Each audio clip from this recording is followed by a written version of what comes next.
Эфир абхазского телевидения продолжает русская служба новостей. Здравствуйте. В студии Алиса Шамба, и в начале выпуска коротко о главных темах минувшего дня. Абхазия, Арзанба, свобода. В ЦВЗ открылась фотовыставка и презентация книги, посвященной 78-летию первого президента Абхазии Владислава Ардзинба. То, что нужно туристам – прекрасное море и много красивых мест. Тимур Асхишева совершил рабочую поездку в Гулрыбский район в преддверии курортного сезона.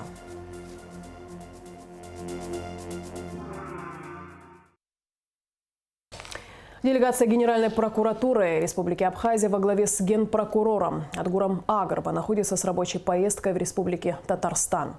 Как сообщает пресс-служба ведомства, в ходе визита проведены встречи с прокурором Республики Татарстан Илдусом Нафиковым, его заместителями Алексеем Зайко и Ильнуром Ибрагимовым. Стороны обсудили актуальные аспекты сотрудничества надзорных ведомств. Министр туризма Тимур Асхишева в преддверии курортного сезона встретился с главой администрации Гулрыбского района Саидом Харази. Обсудили вопросы, связанные с готовностью курортных объектов и излюбленных туристами маршрутов. Министр отметил большой потенциал Гулрыбского района в сфере туризма и считает, что турпоток в район значительно возрастет после введения в эксплуатацию аэропорта имени Ардзинба. Упростив дорогу туристу, можно рассчитывать и на увеличение числа посетителей как Гулрыбского района, так и республики в целом, подчеркнул министр. Затем Тимур Асхишева и Саид Харази осмотрели аэропорт и пообщались с заведующим отделом землепользования и архитектуры администрации Гулрыбского района Дауром Шоуа. В части, что касается отвода земельных участков, в части, что касается прилегающей территории, занимается администрация Гулрыбского района по поручению Министерства экономики Республики Абхазия. На сегодняшний день проектно-техническая документация практически завершена, находится на территории Российской Федерации. По окончании экспертизы уже будут начаты непосредственно строительные, восстановительные работы. В рамках курортного летнего сезона министерство проводит выездные мероприятия. Сегодня мы посещаем Гулрыбский район. Гулрыбский район имеет очень большой потенциал и на сегодняшний день пользуется популярностью среди наших гостей и туристов. Такие природные места, как Шакуранский каньон, озеро Амкял. Также очень много памятников истории культурного наследия и шикарная прибрежная зона. На сегодняшний день турпоток Гулрыбский район и так нормально, динамично развивается, потому что Гулрыбский район близко располагается к столице нашей Родины. И, естественно, те туристы и гости, которые проживают в Сухуми, естественно, для себя открывают восточную часть нашей Абхазии. Естественно, мы все прекрасно знаем, что у нас сегодня одна сухопутная граница. Из 3 видов границы – морской, воздушной и сухопутной – работает сегодня это только сухопутная. Если откроется в ближайшее время аэропорт, то есть заработает наша воздушная граница, то, естественно, будет увеличение турпотока. И люди будут напрямую приезжать к нам в республику и уже отсюда рассеиваться по всей территории нашей страны. Российский сервис бронирования отелей и квартир Твилл.ру определил самые популярные направления для семейных бронирований в июне этого года. Гагра попала в десятку самых популярных направлений для семейного отдыха в июне 23-го, сообщает Твилл.ру. Первое место по данным сервиса занимает Сочи, на втором месте Анапа, на третьем Санкт-Петербург. Наш соотечественник, экс-депутат Народного собрания Талих Хватыш избран депутатом парламента Турции. Талих Хватыш был избран депутатом Народного собрания парламента Абхазии в 2007 году. В честь 78-летия первого президента Абхазии Владислава Ардзинба в Центральном выставочном зале открылась фотовыставка и презентация книги «Абхазия, Ардзинба. Свобода». Выставка отражает жизненный путь первого президента и как политика, и как ученого. А в книге опубликованы как тексты самого Ардзинба и интервью с ним, так и разные материалы о нем на абхазском и русском языках. Мероприятие посетили спикер парламента Лаша Ашуба, секретарь Совета безопасности Сергей Шамба, глава администрации Сухума Беслан Эшба, вдова Владислава Ардзинба Светлана Джергени, политические и общественные деятели, добровольцы. Все подробности в репортаже Али Китрапыш. На экспозиции представлено более 100 фотографий первого президента Владислава Ардзинба разных периодов жизни – детства, студенчества, председательства в Верховном Совете Абхазской ССР, президентства. Здесь много фотографий со встреч с иностранными делегациями, в кругу семьи и друзей. Организаторы фотовыставки – директор Государственного музея Отечественной войны народа Абхазии имени Сергея Дбар в Гудауте Гугут Саджикирба, историк Аслан Авицба, заслуженный артист Абхазии, который много лет работал с Владиславом Ардзинба, Кисо Хагба. 80 работ, это которые мы делали первую выставку с Гугут Саджикирба 15 лет тому назад. Оттуда, это вот все фотографии, которые гуляют по миру, это оттуда. И мы фотоальбом сделали. Вот сейчас Гугут сделал объявление из личных архивов, в основном от бывшего, значит, вице-президента при Владиславе Григорьевиче Валерия Шалыча Аршба. Сергей Шамба дал несколько фотографий и семья Геннадия Гагулия. Но все фотографии есть там любительские, есть профессиональные. Но мы решили, независимо от качества, поработать с ними и всех выставить и перевести в цифры, чтобы сохранить для будущего поколения. Каждая фотография, каждый миг, где у нас становится ценным. Ценным, потому что новые фотографии уже у нас не будет. Вы знаете, общение с ним через фотографии еще раз, через чего бы ни было, это наше спасение. Глядя на фотографии, сложно поверить, что более 10 лет уже как нет с нами Владислава Ардзинба. Открытая улыбка, добрый и мудрый взгляд невольно внушают, что наш Владислав все еще с нами. Владислав Ардзинба сочетал в себе качество подлинного интеллигента и в то же время человека скромного, близкого и понятного для каждого. Он безгранично любил свою родину и всю свою жизнь посвятил ее служению. Фотовыставку памяти Владислава Ардзинба посетили и добровольцы Отечественной войны народа Абхазии. Председатель Союза абхазских добровольцев Республики Северная Осетия Алания Игорь Кокоев говорит, что добровольцы переполняют чувство гордости за Владислава Ардзинба, потому что он был настоящим лидером и патриотом, за которым они следовали. Добровольцы Сирии, кавалер ордена Леона Нидаль Батердок с 1994 года по 2005 годы работал в личной охране Владислава Ардзинба. Он вспоминает, как Владислав Григорьевич в свободное время ездил в Ишеру и занимался делами по хозяйству. Он со всеми находил общий язык и был на равных. В Центральном выставочном зале также состоялась презентация книги «Абхазия Ардзинба. Свобода», в которой собраны материалы, публиковавшиеся в газете «Новый день» с 2004 по 2021 годы. Тексты за авторством Владислава Ардзинба и интервью с ними, публикации разных стилей и жанров первого президента Абхазии. Сборник состоит из 2 частей – абхазской и русской. Эти материалы, безусловно, многим из вас известны. Но они в собранном виде дают более или менее цельное представление о том, что происходило в недавней нашей истории. Что бы мы ни говорили об Ардзинба, это никогда не лишнее. Ардзинба является символом нашего государства и нашего народа. Эти символы надо беречь. Фотовыставка в честь 78-летия первого президента Абхазии Владислава Ардзинба продлится до 20 мая. Алика Трапш, Константин Парулуа, Абхазское телевидение. Завершился прием документов на соискание государственной премии имени Георгия Дзидзаря в области науки. Были выдвинуты фундаментальные научные труды в области истории, филологии и естествознания.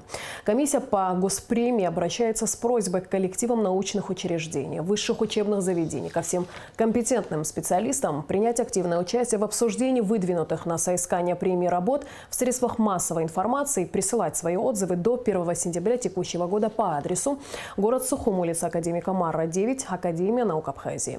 Государственная премия имени Дзидзаря, учрежденная в 2005 году, присуждается за выдающиеся достижения в области гуманитарных и естественных наук, получившие широкое общественное признание и ставшие крупным вкладом в развитие науки в Абхазии раз в 3 года 3 лауреатам.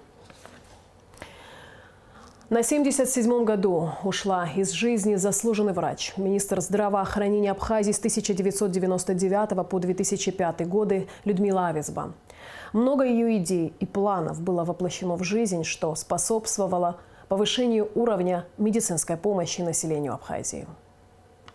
Обратиться к нашему населению.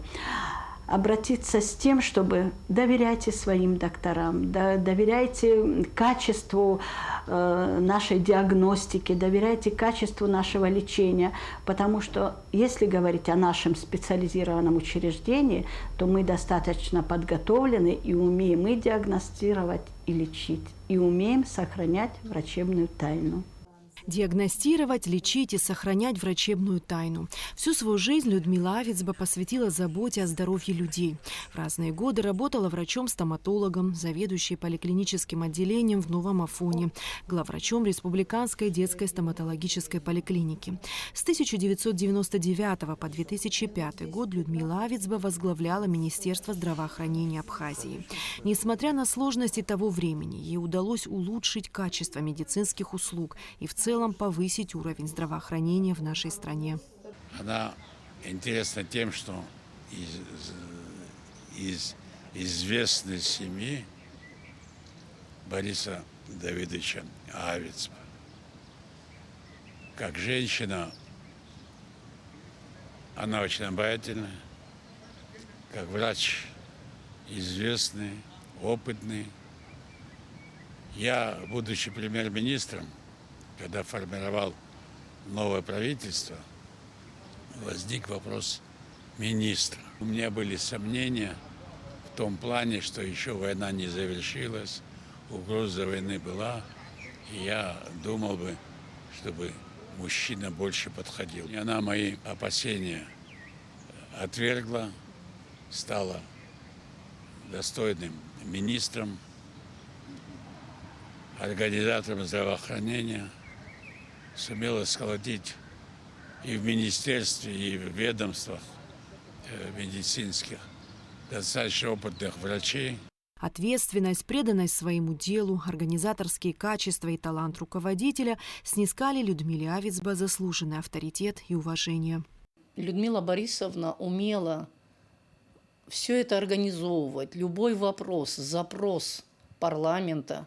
В те тяжелые времена, это был 2002-2005 год, когда не было никаких договоров, соглашений, на личностных отношениях, вот личные связи она использовала с Северным Кавказом, с городом Москвы.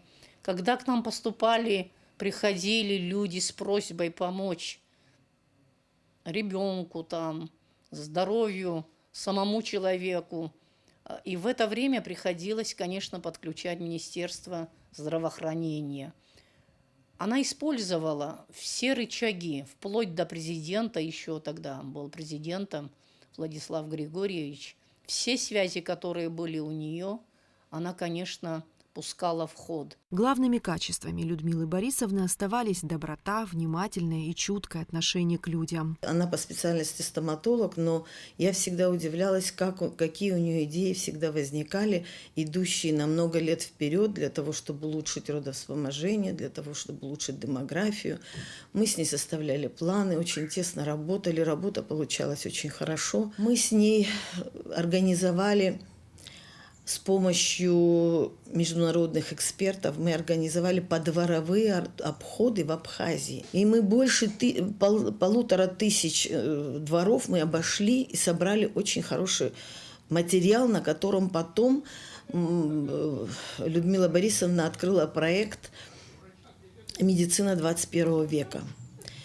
Кроме того, что это больные и женщины в том числе обследовались, лечились, еще у нас появились всякие проекты по репродуктивному здоровью, по антенатальному уходу, по скринингу рака шейки матки.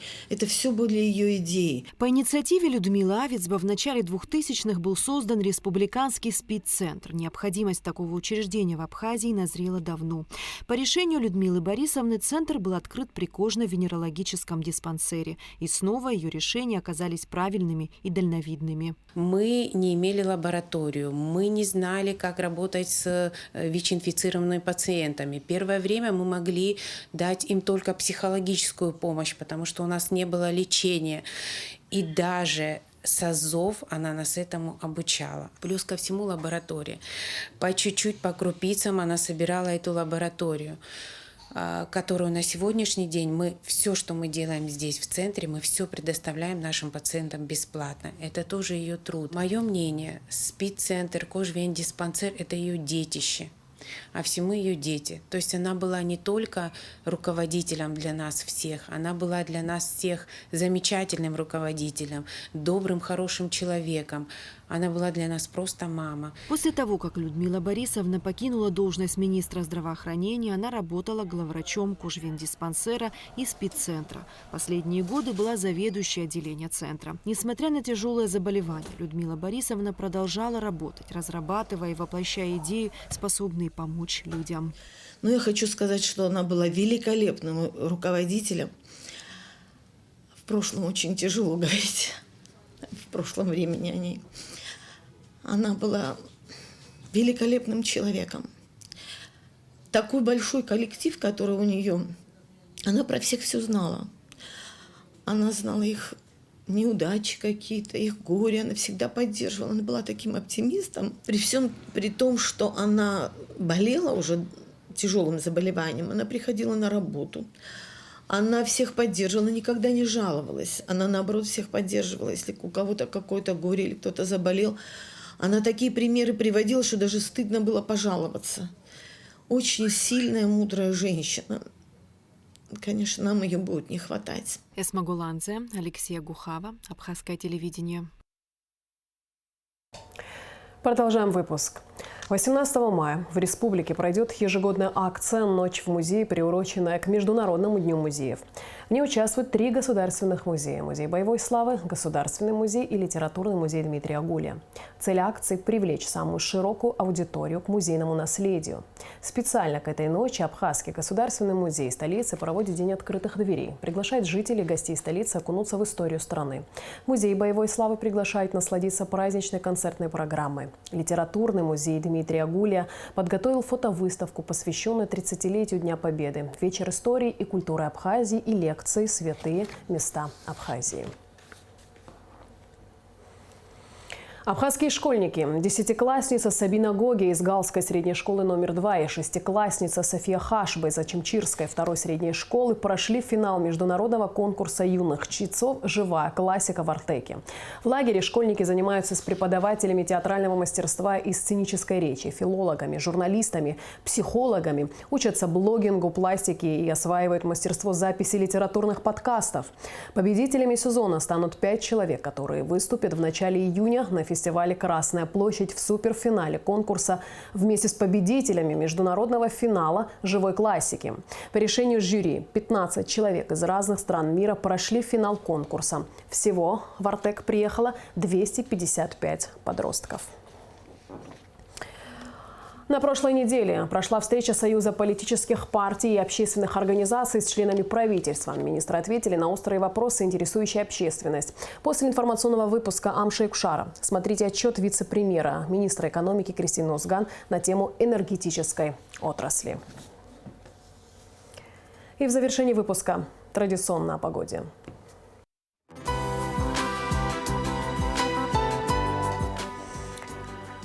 По сообщению Гидрометцентра, погода на территории Абхазии во вторник, 16 мая, будет облачная с прояснениями. Температура воздуха ночью плюс 8-11, днем 19-20. Температура морской воды плюс 13.